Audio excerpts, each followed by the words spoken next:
আসসালামু আলাইকুম, মনি ভিলেজ কুকিংয়ে সবাইকে স্বাগত। সোয়াবিন আলু আর ডিমের রেসিপি বানিয়ে নেব। তার জন্য আমি কড়াই তেল দিয়ে দিলাম, সরষের তেল, আর আলুগুলো দিয়ে দিচ্ছি। তো আমার সব আলুগুলো দেওয়া হয়ে গেছে। আমি স্বাদ মতন লবণ আর একটু হলুদ দিয়ে দিলাম। দিয়ে আমি 2-3 মিনিটের মতন আলুটাকে সুন্দর করে ভেজে নেব। আলুটা আমার ভাজা হয়ে গেছে, ওর মধ্যে আমি সোয়াবিন দিয়ে দিলাম। সোয়াবিনটা দিয়ে আমি 1 মিনিটের মতন ভেজে নেব।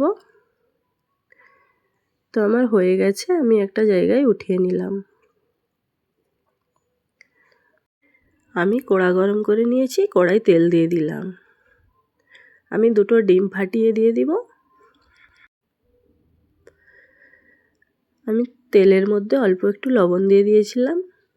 দিয়ে আমি সুন্দর করে ভুর্জির মতন ঝুরঝুরে করে আমি ভেজে নেব ডিমটা। তো আমার ঠিক ডিমটা ভাজা হয়ে গেছে, আমি উঠিয়ে নিচ্ছি। আলু আর সোয়াবিনের সঙ্গেই আমি তেল দিয়ে দিলাম, কুচানো পেঁয়াজ দিয়ে দিলাম। দিয়ে আমি একটু লাল লাল করে ভেজে নেব পেঁয়াজটা।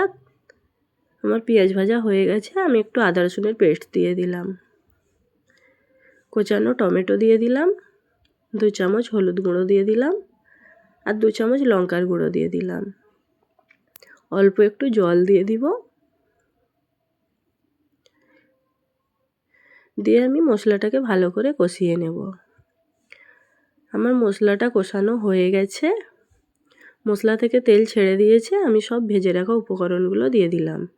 দিয়ে আমি 5-7 মিনিটের মতন কষিয়ে নেব। তো আমার কষানো হয়ে গেছে, আমি এর মধ্যে গরম জল অ্যাড করে দিলাম। আমি একটু নাড়াচাড়া করে দিলাম।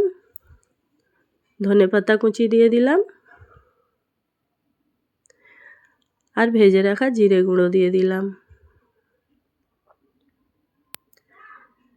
আমি 15-20 মিনিট পরে আমি ফিরে এসে দেখলাম আমার তরকারিটা হয়ে গেছে। তো আলুও সেদ্ধ হয়ে গেছে। এবারে আমি ঢেলে নিলাম। তো বন্ধুরা, দেখতেই পাচ্ছেন কালারটা কত সুন্দর আসছে।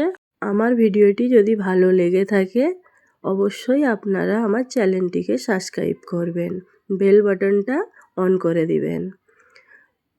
আমি প্লেটের মধ্যে ভাতের সঙ্গে একটু সোয়াবিন আলু আর ডিমের তরকারিটা নিয়ে একটু টেস্ট করে নিচ্ছি। তো বন্ধুরা, আপনারা আমাকে একটু সাপোর্ট করবেন, তাহলে আমি নিত্য নতুন ভিডিও আপনাদের কাছে নিয়ে আসব।